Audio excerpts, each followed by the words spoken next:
Manon Meets a Dragon, Chapter 4 of The Dragon's Child by Jenny Nimmo. The dragon's child drew back into the undergrowth, his ears tingling.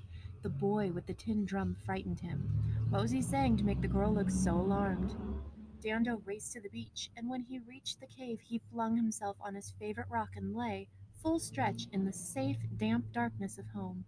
There he snuffled and moaned and sobbed big, tragic tears of hunger and fear and loneliness, reliving every moment of the whole dreadful day.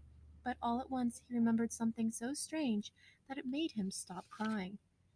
I understood, he said to himself. The humans spoke, and I understood.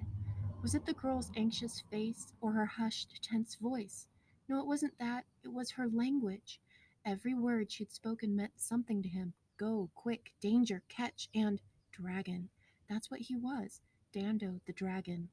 He sat up and stared into the darkness, marveling at the extraordinary thing that had happened. Dragons understood the language of birds. They always had, but humans? Surely not. There was something special about the girl, special about them both. Dando closed his eyes and curled himself comfortably on the rock. Too tired to think about the questions spinning in his head, he fell asleep and dreamed he was flying all by himself. Wake up, dragon's child! The bird hopped into the cave. Morning light flooded the beach behind her. You can't sleep all day. Dando opened his eyes. He couldn't think of why he was so tired and so sad. And then he remembered. My mother's gone. I'm all alone.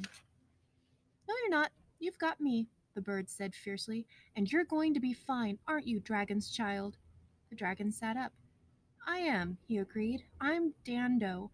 I'm a dragon, and last night something amazing happened to me. And he told the bird all about the girl who spoke a language he understood. The bird was impressed. But you shouldn't have gone so near to humans, she warned.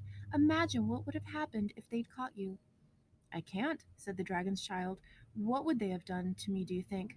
I dare not think, the bird replied. It's too scary. That bad? Dando slipped off his favorite rock. I'm hungry, he announced. Where shall I get breakfast? He was thinking of the campfire and the delicious smell of roasting. We'll catch a fish. Come with me. The bird flew across the sand and began to skim the water. Her bright eye caught a movement under the waves, and down she plunged. When she bobbed up on the surf, she held a bright, silvery fish in her beak. Dando watched the bird swoop off the sea and land on the sand. She laid the fish before him. We'll share it, she said. But Dando had lost his appetite. I can't. He stared miserably at the fish. It's yours. I shall never be able to catch my own breakfast because I can't fly. You can swim, offered the bird. Of course you'll be able to catch your own breakfast. Now eat up. You're going to need all the strength you can get because after breakfast I'm going to teach you how to fly. The dragon's child let out such a sigh. It ruffled the bird's feathers. Luckily, his breath was still quite free of fire, but the bird took care not to stand too close to him while they ate their breakfast. After the meal, flying lessons began.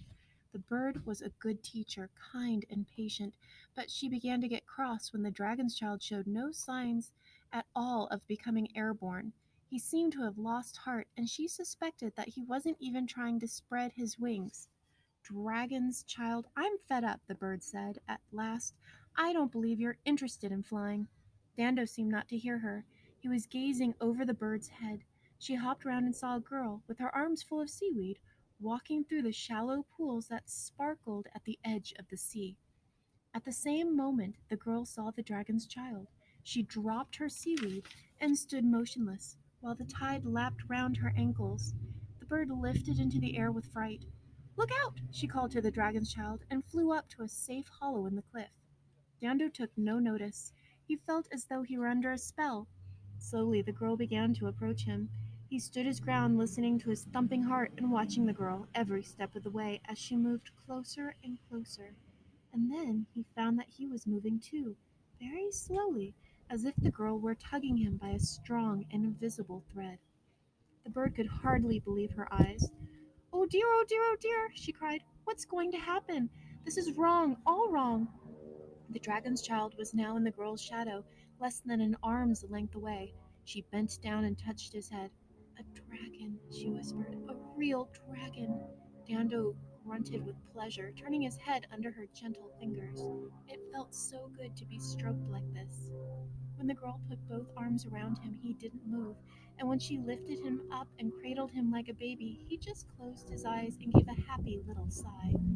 No, no, no, screamed the bird. She swept down from the cliff and around the girl's head, crying, Run away, dragon's child, this is dangerous. I'm your friend, I know. The dragon's child ignored the bird. He felt very comfortable.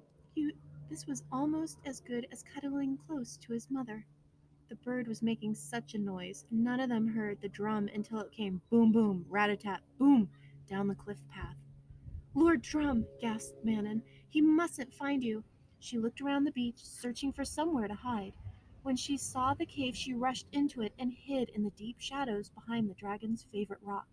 The bird flew up to her perch high on the cliff, where she worried and worried, screaming and squawking. Rat-a-tat, boom, Lord Drum marched over the sand.